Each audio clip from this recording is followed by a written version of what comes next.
اعوذ باللہ من الشیطان الرجیم بسم اللہ الرحمن الرحیم المقصد السادس فی بیان الامارات المعتبرۃ شرعا وعقلا وقبل الخوض فی ذلك لا باس بصرف الكلام الى بیان بعض ما للقطع من الاحکام وان كان خارجا من مسائل الفن وكان اشبه بمسائل الکلام۔ بسم اللہ الرحمن الرحیم۔ ہماری بحث جو ہے وہ کفایت الاصول میں قطع کی بحث میں سے ہے، اور یہ کہہ رہے ہیں کہ اس سے پہلے کہ مقصد سادس ان امارات کے بیان کرنے میں ہے جو شرع یا عقل کے لحاظ سے جو معتبر ہیں، تو اس سے پہلے کہ ہم امارہ کو بیان کریں تو اس سے پہلے لازمی ہے اس بات کی کہ ہم جو وہ قطع کے احکام جو ہے وہ آپ کے سامنے کچھ بیان کریں۔ اس کے بعد یہ کہہ رہے ہیں کہ قبل الخوض فی ذالک، یعنی اس سے پہلے کہ خوض کریں امارات میں صرف کلام کو صرف کرنا چاہیے قطع کے جو کچھ احکام ہے ان میں، اگرچہ وہ احکام وَإِنْ كَانَ خَارِجًا، اگرچہ وہ بعض ما للقطع من الاحکام، یہ جو ہے وہ ضمیر بعض ما للقطع من الاحکام پہ پلٹے گا، اگرچہ یہ جو بعض احکام ہیں یہ علم اصول کے مسائل سے خارج ہیں اور اشبہ ہیں مسائل کلام سے۔ کانا اشبہ بمسائل کانا اشبہ پڑھیں گے، کانا ہوا اشبہ بمسائل الکلام، مسائل کلام سے زیادہ مناسبت رکھتے ہیں، علم اصول سے زیادہ مناسبت نہیں رکھتے، لشدت مناسبت ہی مع المقام، کیونکہ وہ مناسبت رکھتی ہے مقام سے۔ یہاں پر ایک بات سمجھنے کی یہ ہے کہ آخوند نے احکام قطع کو علم اصول کے مسائل سے خارج قرار دیا اور کہا کہ یہ علم کلام سے زیادہ قریب اور شبیہ ہے۔ تو اس کے اوپر شیخ مروج نے بھی اعتراض کیا ہے اور یہ کہا ہے کہ جو قطع ہے اس کی بہت سی جہتیں نکلتی ہیں، جیسے آپ کا قطع کے اندر بحث کرتے ہیں کہ یعنی قبح عقاب اور ترتب ثواب، قبح عقاب کے لیے یا ترتب ثواب کے لیے جو آپ بحثیں کرتے ہیں جیسے علم کلام میں بحثیں کرتے ہیں، تو یہ بحث جو علم کلام سے شبیہ ہے، لیکن جو جہت نکلتی ہے وہ یہاں پر علم اصول سے اس کا ربط ہے۔ بہرحال جو ان کا جو مین اعتراض ہے وہ ہم نے کل بتایا تھا اور آج بھی اس کی وضاحت کر دیتے ہیں، اور وہ یہ ہے کہ علم اصول کا کیا کہا تھا؟ علم اصول کا یہ کہا تھا کہ ایک قیاس ہو، اس قیاس کا نتیجہ حکم شرعی فری کی صورت میں ظاہر ہو جائے، اور اس کی جو کبرا ہے وہ علم اصول میں بن رہی ہو، وہ علم اصول ہے۔ جیسے مباحث حجت ہے، تو مثلا آپ کہتے ہیں کہ یعنی آپ کہتے ہیں خبر زرارہ خبر واحد اور خبر واحد حجت، تو یہ جو مباحث حجت ہیں یہ سب کے سب جو ہے وہ الظن حجت، ما افتى به المفتی حجت، ما قامت به البینہ حجت، ما افتى به المفتی حجت، ما جاء به محمد ابن مسلم و زرارہ و ابو بصیر حجت۔ یہ جو اس طرح کی مطلب ہے الظواہر حجت، ظواہر الکتاب حجت، یہ جو اس طرح کی بحثیں ہیں یہ علم اصول کی بحثیں ہیں۔ جب آپ حجیت ظواہر کو، حجیت کو، مباحث حجت کو میں حجتوں کو آپ ثابت کرتے ہیں تو یہ قیاس کی کبرا بنتی ہے اور وسط، حد وسط بنتی ہے لإثبات الکبرى للصغرى، صغرا کے لیے کبرا کو ثابت کر دیتی ہیں، اس کے لیے حد وسط بن جاتی ہے۔ مثلا اس کی مثال ہم نے جو وہ کل دی تھی، تو اس کی مثال جو ہے دوبارہ آپ کی خدمت میں جو ہے وہ پیش کر دیتی ہیں۔ تو یہ جیسے ہم نے یہاں پہ بتایا ھذا مظنون الخمریہ وکل مظنون الخمریہ یجب الاجتناب عنہ، ھذا یجب الاجتناب عنہ، یہاں پہ جو مضمون الخمریہ ہے یہ حد وسط واقع ہوئی ہے کس کے لیے؟ کبرہ قیاس کے لیے. پھر اس کے بعد جو وہ حاضر مقامت البینۃ علی کونہ محرما وکل مقامت البینۃ علی کونہ محرما فہو حرام، تو ہم نے اس سے ثابت کیا فہذا حرام.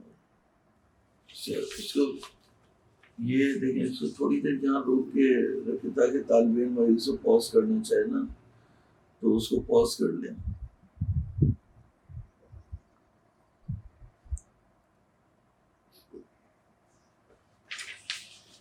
اچھا اب دیکھیے التدخین، ایک مثال میں دی التدخین مما افتی المفتی و تحلیلی.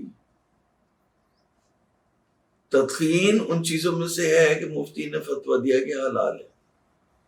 وَكُلَّمَا أَفْتَى الْمُفْتِي بِالتَّحْلِيلِ فَهُوَ حَلَالٌ، اور جب بھی مفتی کسی چیز کا فتویٰ دے کہ وہ حلال ہے تو وہ حلال ہے. تو اس کے بعد ہم نے کہا تدخین حلال، تدخین جو ہے وہ حلال ہے. تو یہ جو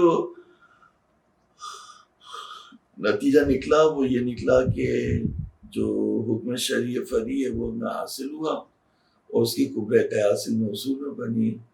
تو یہ اس لحاظ سے جو علم اصول میں ان تمام چیزوں کے بارے میں بحث ہوتی ہے.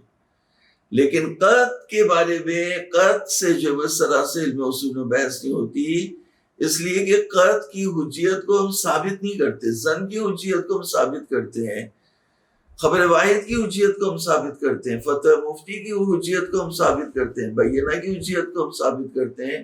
لیکن قط کی حجیت جو ہے وہ ذاتی ہے، بجعل جائل نہیں ہے. بجعل جائل قط کی حجیت نہیں ہے.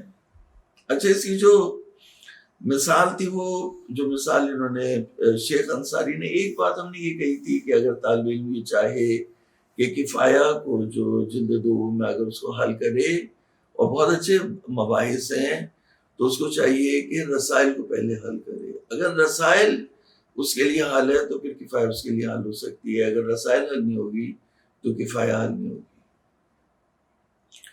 تو جو مثال ہے مین وہ یہ ہے کہ العالم متغیر وکل متغیر حادث فالعالم حادث.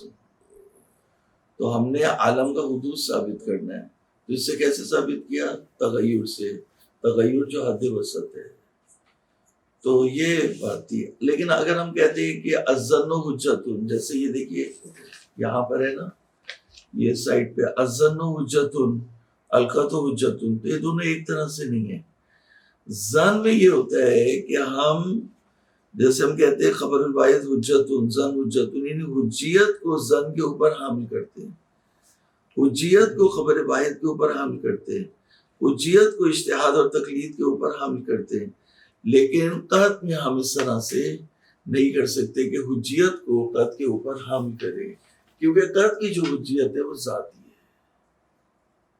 جب ہم جیسے دو قضیے ہم کہتے ہیں القط حجت یا الظن حجت، تو یہ دونوں ایک طرح سے نہیں ہیں.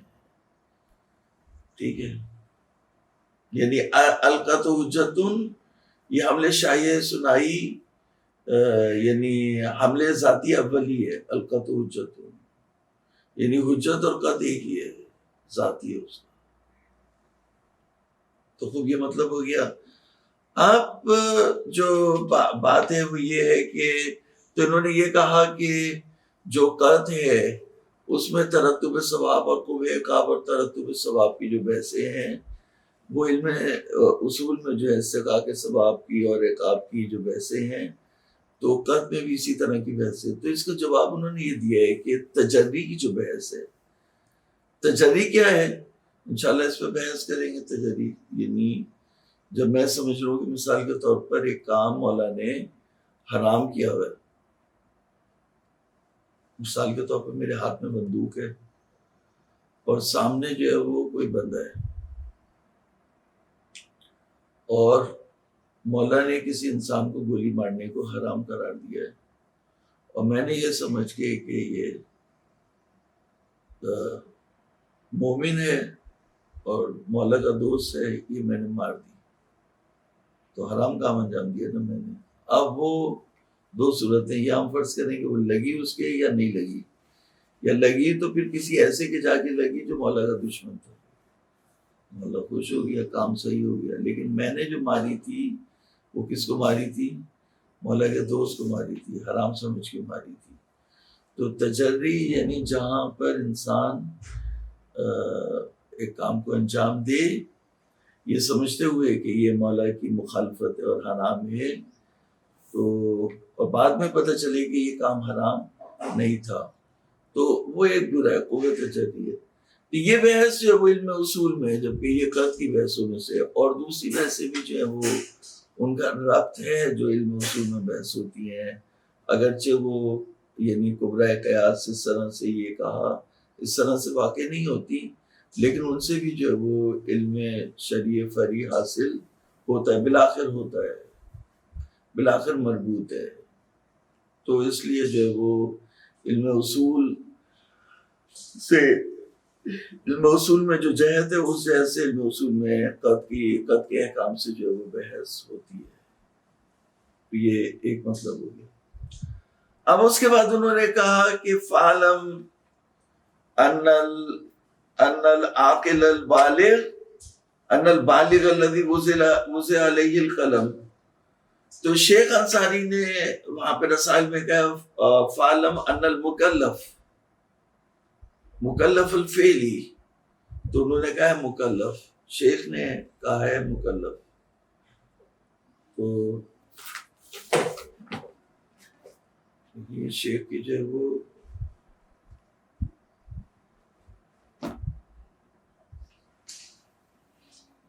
مکلف انہوں نے کہا ہے شیخ نے. تو مکلف دو طرح کے ہوتے ہیں, ایک یہ کہ اگر اسے جو ہے وہ شرائط تکلیف اس کے اوپر پوری ہو جائے تو مکلف فعلی بن جائے گا, اگر شرائط تکلیف اس کے اوپر پوری نہیں ہو تو مکلف جو ہے وہ فعلی نہیں ہوگا. تو دو کئی صورتیں بنتی ہیں نا. تو مکلف جب نظر کرتا ہے, مکلف سے مراد یہاں مجتہد ہے, تو انہوں نے کہا, شیخ نے کہا مکلف, اور آخوند خراسانی نے کہا ان البالغ الذی وضع علیہ القلم. تو فرق کیا ہے؟ کہہ رہے آخوند نے اس لیے کہا کہ کبھی انسان مکلف ہوتا ہے کبھی مکلف نہیں ہوتا. جیسے شک در تکلیف ہو تو اس میں جو انسان برات جاری کر دیتا ہے مجتہد, تو وہاں پہ وہ مکلف نہیں ہوتا. اس لیے آخوند خراسانی نے مکلف کے بجائے جو ہے کہا بالغ الذی وضع علیہ القلم, وہ بالغ جس کے اوپر قلم تکلیف آ گیا. البالغ الذی وضع علیہ القلم یعنی مجتہد. تو یہ وجہ ہوئی, حالانکہ یہ وجہ صحیح نہیں ہے. کیوں؟ اس لیے کہ ہم نے بتایا کہ جب شیخ انصاری نے مکلف کا لفظ استعمال کیا تو اس سے ان کی مراد مکلف فعلی نہیں ہے, بلکہ جہاں شک در تکلیف ہوگا وہاں برات جاری ہوگی, تو وہ تکلیف جو وہاں پہ نہیں ہوگی.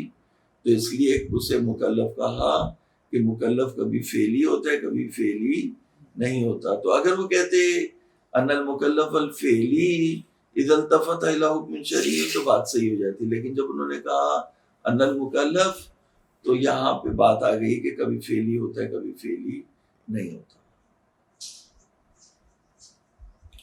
خوب کہہ رہے ہیں کہ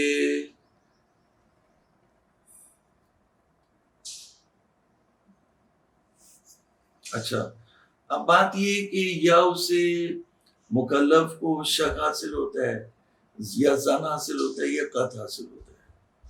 تو یہ جو مکلف ہے جو نظر کر رہا ہے ادلہ شریعہ میں, یہ کوئی جاہل عام انسان نہیں ہے, یہ مرجع مجتہد ہے. مجتہد جب ادلہ شریعہ میں نظر کرتا ہے تو یا اسے قط حاصل ہو جاتا ہے یا اسے زن حاصل ہوتا ہے یا اسے شک حاصل ہوتا ہے. تو اگر قط حاصل ہوتا ہے تو قط کی حجیت آتی ہے, اگر اسے زن حاصل ہوتا ہے تو پھر یہاں پہ دیکھنا پڑے گا کہ زن کی جو حجیت ہے وہ کشف کی بابت سے ہے یا حکومت کی بابت سے ہے. لیکن انہوں نے جو عبارت استعمال کی ہے پہلے میں اس کی وضاحت کر دیتا کہ عبارت جو ہے وہ عبارت بھی ساتھ ساتھ جو ہے وہ حل ہوتی رہے. ان البالغ الذی وضع علیہ القلم اذا التفت الی حکم فعلی واقعی او ظاہری. دیکھیں یہ سارا جو ہے نا یہ او کر کے جو کر رہے ہیں استعمال یہ ان کے مائنس میں جا رہا ہے، یعنی صحیح نہیں ہے. حکم جب یعنی حکم واقعی اور ظاہری کی ایک بحث ہے. حکم جو واقعی کہا جاتا ہے، ظاہری کہا جاتا ہے، تو یعنی جب مثال کے طور پر فرض کر لیں ایک مجتہد جو ہے وہ ادلہ مورزہ پر جب نظر کرتا ہے اور اسے حکم واقعی نہیں ملتا تو شریعت نے اس کے لیے وظیفہ عملیہ کی تعیین کی ہے کہ وہ اپنے وظیفہ عملیہ کو کس طرح سے انجام دے. تو اس کے لیے کچھ چھوڑا نہیں. تو خلاصہ یہ کہ جو ہماری بحث ہے اس کے لحاظ سے حکم واقعی اور ظاہری ایک ہو جاتا ہے، الگ الگ نہیں ہوتا. تو ان کا یہ تقسیم کرنا کہ حکم واقعی ہو یا ظاہری ہو، یہ ایک انہوں نے یعنی قسم کو لیا، ورنہ حکم ایک ہوگا یا واقعی یا ظاہری جو بھی ہوگا. واقعی اگر فعلی ہوگا تو وہی حجت ہوگا، ظاہری کی ضرورت ہی نہیں ہوگی. اور ظاہری اور واقعی اگر فعلی نہیں ہے تو پھر اس کو بیان کرنے کی ضرورت نہیں ہے، پھر وہ ظاہری ہوگا. تو بہرحال یہ اشکالات ہیں، لیکن ابھی ہم اس کی طرف نہیں جاتے. کہہ رہے ہیں کہ اگر مجتہد جو وہ نظر کرے گا کس کی طرف، حکم فعلی کی طرف، وہ واقعی ہو یا ظاہری ہو. اچھا پھر جو انہوں نے تقسیم کیا یہ پھر جو وہ اس میں اشکال ہے کہ متعلق بہی اور بمقلدی ہے، وہ حکم جو اس سے تعلق رکھتا ہے یا اس کے مقلدوں سے تعلق رکھتا ہے. تو کہنے فرق نہیں پڑتا، جو حکم وہ یعنی اس سے بات کر رہا ہے وہ حجت ہے، حجت شرعیہ اس کے اوپر اسے حاصل ہوئی ہے، تو وہ اس کے لیے حجت ہے اور اس کے مقلدین کے لیے بھی حجت ہے. جب اس کے اپنے لیے حجت ہے تو پھر اس کے مقلدین کے لیے بھی کیا ہے، حجت ہے. جب میں اس کی وضاحت کروں ادھر دیکھیں، جیسے مثال کے طور پہ ایک مجتہد ہے، اس نے ادلہ شریعہ پہ نظر کی، نظر کرنے کے بعد اس نے ایک مسئلے کا حکم نکالا. جیسے اس نے حکم یہ نکالا کہ 9 سال کی عمر میں لڑکی بالغ نہیں ہوتی، بلکہ لڑکی جو ہے وہ خون حیض جب دیکھے گی جب بالغ ہوگی. اور وہ خون حیض 12 سال کی عمر میں دیکھے، 13 سال کی عمر میں دیکھے، 13.5 سال کی عمر میں دیکھے، جب بھی دیکھے گی تو وہ بالغ ہوگی اور اس سے پہلے وہ بالغ نہیں ہوگی. تو بھلے سے یہ اس کے مجتہد کے ہاں کوئی لڑکی نہ ہو جس کے اوپر یہ اپلائی کر سکے، لیکن یہ حکم اس کے لیے حجت ہے. اور جب یہ حکم اس نے کسی جادو ٹونے سے یا رمل و جفر سے حاصل نہیں کیا، بلکہ اس نے اجتہاد سے ادلہ شریعہ پر نظر کر کے حاصل کیا ہے، تو یہ حکم اس کے مقلدین کے لیے بھی، اور وہ مطلب حجت شریعہ رکھتا ہے اور وہ ہے اس قابل کہ اس کی تقلید کی جا سکے، تو اس کے مقلدین کے لیے بھی کیا ہو جائے گا، حجت ہو جائے گا. تو اس لیے یہ جو انہوں نے شاخ نکالی متعلق بہی یعنی بالغ الذی وضع علیہ القلم، تو یعنی مکلف، تو بہی سمجھے، اور بے مقلدی ہے یا اس کے مقلد سے تعلق رکھتا ہو، تو مقلد سے تعلق رکھتا ہو. تو اب انہوں نے ان کی عبارت اس طرح سے بنی، ابھی اس کی خبر نہیں آئی ہے، یعنی فعلم ان البالغ الذی وضع علیہ القلم اذا نظر الى حکم واقعی فعلی واقعی اور ظاہری متعلق بہی اور بمقلدی ہے. تو پھر یہاں پر کہہ رہے 3 صورتیں بنتی، یا اس کے لیے یقین حاصل ہوگا یا نہیں ہوگا. خوب، اگر یقین حاصل ہوا تو یقین کی حجت ذاتی، اگر یقین حاصل نہیں ہوا تو یا وہ مستقلات عقلیہ تک پہنچ جاتا ہے، وَلَسَانِ لَابُدَّ مِنْ انْتِهَاءِ لَمَا اسْتَقَلَّ بِالْعَقْلِ مِنْ اتِّبَاعِ الظَّنِّ لَوْ حَصَلَ لَهُ وَقَدْ تَمَّتْ مُقَدِّمَاتُ الْانْسِدَادِ عَلَى تَقْدِيرِ الْحُكُومَةِ. علماء علم اصول میں 2 طرح کے علماء ہیں. ایک وہ ہیں جو یہ کہتے ہیں کہ علم اور علمی کا باب جو ہے وہ بند ہے، باب علم منسود ہے، منسد ہے، بند ہے. تو وہ پھر وہاں ظن کا دروازہ کھولتے ہیں اور حکومت مستقلات عقلیہ سے ثابت کرتے ہیں کہ ظن حکومت رکھتے ہیں. جیسے ایک شخص کو اگر جیل میں قید کر دیا جائے، اسے نہیں پتہ چلے کہ قبلہ کس طرف ہے اور صبح کا ٹائم کب ہوگا اور دوپہر کا کب ہوگا اور رات کا کب ہوگا، تو اسے کسی بھی چیز کا علم نہیں ہے، تو اس کے لیے باب علم منصد ہے، وہ پھر اس کے احکام جو ہے وہ ظن کے اوپر چلیں گے، علم کے اوپر نہیں چلیں گے۔ تو اس طرح سے کچھ لوگ جو وہ مستقلات عقلیہ کے ذریعے سے علم کی حجیت کو کیا کرتے ہیں، ظن کی حجیت کو ثابت کرتے ہیں۔ تو ظن کی حجیت بھی دو مسلک کی بنیاد پر ثابت ہوتی ہے، یا مسلک کاشفیت کی بنیاد پر ثابت ہوتی ہے یا مسلک حکومت کی بنیاد پر ثابت ہوتی ہے۔ تو جیسے ہم جو ثابت کرتے ہیں وہ کاشفیت کی بنیاد پر ثابت کرتے ہیں کہ ہم یہ کہتے ہیں کہ ظن جو ہے وہ 70% تک تو دکھا رہا ہے نا آپ کو واقع، تو کشف کر رہا ہے واقع کو، جو یقین ہے قطع ہے وہ 100% کشف کر رہا ہے، اور جو ظن ہے وہ 70% کشف کر رہا ہے، تو اس لیے ظن جو ہے وہ کیا ہے، حجت ہے۔ کیوں؟ کاشفیت ہے، تو حجت ہے کس بنیاد پر؟ کاشفیت کی بنیاد پر حجت ہے۔ لیکن اگر آپ انسداد باب علم کے قائل ہو گئے تو ان کے جو مقدمات ہیں وہاں حکومت ہے، حکومت یعنی شارع حکم کرتا ہے، عقل مستقلاً حکم کرتی ہے کہ ظن کو یہاں پہ حجت ہونا چاہیے۔ تو ظن کی جو حجیت ہے وہ دو مسلک کی بنیاد پر ہو سکتی ہے، اللہ تقدیر الحکومت بھی ہو سکتی ہے اور اللہ تقدیر الکاشفیہ بھی ہو سکتی ہے۔ تو یہ دونوں چیزوں کی طرف اشارہ کر رہے ہیں۔ یہ اخوند خراسانی، آپ کو پتہ ہے کہ وہ ہر چیز چھوڑتے نہیں ہیں کوئی چیز۔ تو لابد من انتہائی لا مستقل به العقل من اتباع الظن وقد تمت مقدمات الانسداد على تقدیر الحکومت والا، اگر مقدمات انسداد جو وہ مکمل نہیں ہوئے اور اس میں کسی ایک میں بھی خدشہ اور اشکال ہو گیا تو وہ استدلال باطل ہو جائے گا، تو پھر ہمیں رجوع کرنا پڑے گا کس کی طرف، یعنی ظن تو پھر کاشفیت والا ظن اگر معتبر ہو تو ہو، ورنہ ظن جو ہے وہ معتبر نہیں ہے۔ تو جب ظن معتبر نہیں ہے تو ہم رجوع کریں گے کس کی طرف، یعنی ہم چلے جائیں گے شک میں۔ وَإِلَّا فَالرُّجُوعُ إِلَى الْأُصُولِ الْعَقْلِيَّةِ، اصول عقلیہ کی طرف جائیں گے جو شک کی صورت میں جو ہے وہ ہمارے وظیفے کو مقرر کرتی ہے۔ جیسے مثال کے طور پر ایک مجتہد نے اجتہاد کرنا شروع کیا کہ یہ جو سگریٹ نوشی ہے، اسموکنگ یہ حرام ہے یا حرام نہیں ہے، تو وہ بالآخر اس نے بڑا غور و فکر کیا، آخر میں وہ نتیجے تک نہیں پہنچ سکا کہ یہ حرام ہے شریعت کی نظر میں یا حلال ہے۔ تو جب نہیں پہنچ سکا تو کیا کرے، تو کہا اصول عملیہ پہ عمل کرے۔ تو اصول عقلیہ کیا ہے؟ من البراءت والاشتغال والتخیر الی تفصیل نیاتی فی محل انشاءاللہ۔ براءت و اشتغال و تخیر، انہوں نے صرف جو 3 بیان کیا اور چوتھا احتیاط بیان نہیں کیا۔ تو اسے کہتے ہیں مجاریہ اصول۔ یہ شیخ انصاری صاحب نے رسائل میں بیان کیے ہیں کہ استصحاب بھی انہوں نے استصحاب نہیں بیان کیا، استصحاب اور احتیاط۔ شیخ نے کیا ہے کہ یہ شک جو مجتہد کو کسی بھی چیز کے حکم کے بارے میں ہوا، اس کی کوئی حالت سابقہ ہے یا حالت سابقہ نہیں ہے۔ اگر اس کی کوئی حالت سابقہ ہے تو استصحاب جاری ہو جائے گا، اگر حالت سابقہ نہیں ہے تو پھر یہاں دیکھنا ہوگا کہ شک در تکلیف ہے یا شک در مکلف بے ہے۔ یعنی شک در، اس سے پہلے بھی وہ کہتے ہیں کہ اگر حالت سابقہ نہیں ہے تو احتیاط ممکن ہے یا احتیاط ممکن نہیں ہے۔ اگر وہ کہہ رہے ہیں احتیاط ممکن نہیں ہے تو کہہ رہے ہیں اگر احتیاط ممکن نہیں ہے تو پھر وہاں تخیر جاری ہو جائے گی، اور اگر احتیاط ممکن ہے تو پھر وہاں کہیں گے کہ شک در تکلیف ہے، شک در مکلف بے ہے۔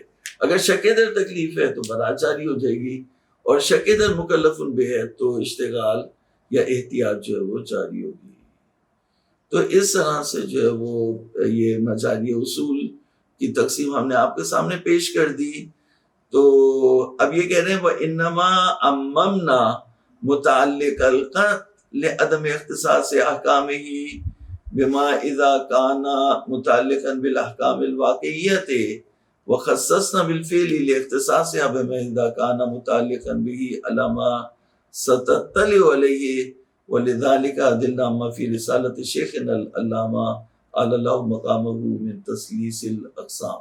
جی کہہ رہے ہیں کہ ہم نے جو ہے وہ تعمیم دیا، پھیلا دیا ہم نے احکام قط کو، کس سے؟ حکم فعلی سے. تو یعنی ہم نے جو ہے وہ حکم کو جو ہے وہ مخصوص کر دیا کس میں؟ حکم فعلی میں.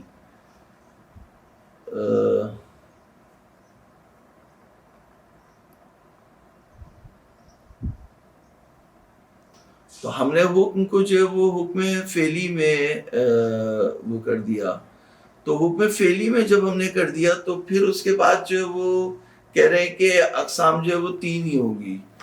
تو اگر ہم حکم کو تقسیم کر دیتے کس میں؟ اب مثال کے طور پر جو یہ کہہ رہے ہیں کہ جیسے ہم نے حکم واقعی اور حکم ظاہری. تو جو حکم واقعی ہے، ظاہری میں کہنے سے 2 قسمیں ہوتی ہیں. ظاہری میں تو یقین نہیں آ سکتا. ظاہری میں آپ نہیں کہہ سکتے کہ مجتہد کے لیے اما یحصل له القط. اچھا، اور جو حکم فعلی کی بھی ہم نے کہی اس لیے کہی کہ اگر اسے حکم فعلی حاصل نہیں ہو تو وہاں پہ بھی قط اسے حاصل نہیں ہوگا. تو یہ فعلی کی اور یعنی واقعی کی جو ہم نے شرط لگائی تو پھر جو ہے وہ قسم 3 بنے گی کہ یا اس کے لیے یقین حاصل ہوگا، یا اس کے لیے شک حاصل ہوگا، یا ظن حاصل ہوگا. لیکن اگر ہم ظاہری کر لیں، یعنی ہم نہیں کہیں واقعی فعلی، تو پھر کیا ہوگا؟ ظاہری میں صرف 2 قسمیں ہوں گی، یا شک اس کے لیے حاصل ہوگا یا ظن حاصل ہوگا. اور ظن بھی اگر معتبر نہیں ہو تو صرف ایک ہی قسم رہ جائے گی، اور وہ کیا ہوگا؟ اس کے لیے جو ہے وہ صرف شک حاصل ہوگا، جس میں اس کا جو وظیفہ عملیہ ہے وہ معین کر دیا جائے گا. تو یعنی جو اگر ہم حکم ظاہری تک رکھے یا حکم واقعی تک رکھے لیکن فعلی کی قید نہ لگائیں، اگر فعلی کی قید نہ لگائیں اور یا حکم کو ہم صرف ظاہری تک رکھے، واقعی نہ لے کر کے آئیں، تو پھر جو وہ قسم یا 1 ہو جائے گی یا 2 ہو جائے گی، لیکن 3 نہیں ہو سکتی. 3 کے کرنے کے لیے آپ کو جو ہے وہ ساری قیدیں لگانی ہوں گی، حکم واقعی اور حکم واقعی فعلی. تو حکم واقعی فعلی پر جو نظر کرتا ہے تو یا اسے جو ہے وہ یقین حاصل ہوتا ہے، یا اسے شک حاصل ہوتا ہے، یا اسے گمان حاصل ہوتا ہے. یہ بھی مطلب تھا جو میں نے آپ کو بتا دیا. کہہ رہے ہیں کہ وَإِنْ أَبَيْتَ إِلَّا أَنْ ذَلِكَ، صرف اس کی تطبیق رہ گئی، مطلب بتا دیا. ان ابیت الا عن ذالک، اگر آپ نے یعنی آپ نے یہی کہنا ہے. ہم تو یہ کہہ رہے ہیں کہ ہم نے یہ ساری قیدیں اس لیے لگائیں تاکہ جو تقسیم ہے وہ 3 ہو، تسلیسل اقسام. تو اس کے لیے کہا، ورنہ اگر یہ نہ لگائیں، فعلی اور واقعی کی شرط نہ لگائیں، تو قسم یا 2 ہوں گی یا 1 ہوں گی. تو ان ابیت الا عن ذالک، آپ نے نہیں تقسیم جو ہے وہ قسمیں سے 3 ہی ہوگی. ان ابیت الا عن ذالک کا مطلب یہ ہے کہ تقسیمیں قسمیں 3 ہوگی. تو کہا کہ پھر یہاں پہ اس طرح سے ہوگی کہ مکلف یا اس کے لیے یقین حاصل ہوگا یا نہیں ہوگا. تو اگر ہو گیا تو پہلی قسم ہو گئی.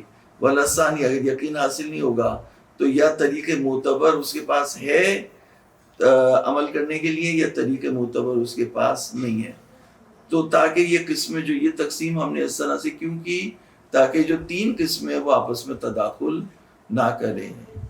تو کہا کہ یا اسے یقین حاصل ہوگا یا نہیں ہوگا تو قسم الگ ہو گئی. جو یقین حاصل ہوا تو وہ الگ ہو گئی، جو نہیں ہوا وہ الگ ہو گئی. پھر جو یقین حاصل نہیں ہوا، یا اس کے اس حالت میں جب اسے یقین حاصل نہیں ہوا، اس کے پاس طریق معتبر ہے یا طریق معتبر نہیں ہے. اگر طریق معتبر اس کے پاس جو ہے وہ نہیں ہے، تو جیسے اس کی مثال یہ ہو کہ مثال کے طور پر اگر کوئی شخص بیمار ہے تو اس کے پاس جو بہترین دوائی جو ہے وہ موجود ہے، تو وہ یقین ہو گیا، اس کی ایک قسم الگ ہو گئی. اب اس کا بہترین دوائی موجود نہیں ہے تو پھر بھی اس کے پاس اس کا متبادل جو ہے وہ دوائی موجود ہے، تو وہ بھی ہو گیا دوسرا. ایک ہے کہ اس کے پاس نہ بہترین والی دوائی ہے نہ اس کا متبادل موجود ہے، تو اب یہ جو ہے وہ اس کا کام کھٹائی میں ہے.